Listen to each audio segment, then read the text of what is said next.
নমস্কার বন্ধুরা, মুনমুনস কিচেন ডায়েরিতে সবাইকে স্বাগত।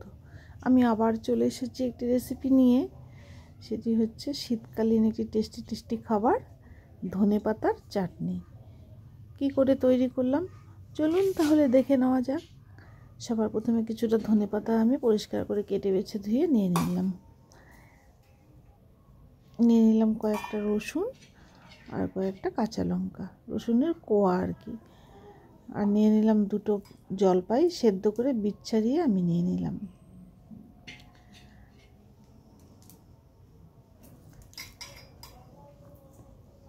মিক্সির বাটিতে আমি সবগুলো উপকরণ একসঙ্গে দিয়ে নিলাম।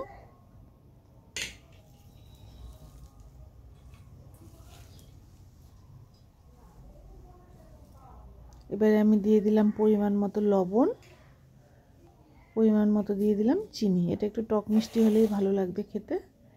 জলপাইয়ের পরিবর্তে আপনারা তেঁতুল বা অন্য কোনো টকও দিতে পারেন। এবার এটাকে আমি মিক্সির বাটিতে ধনেপাতার চাটনিটা কিন্তু আমার রেডি।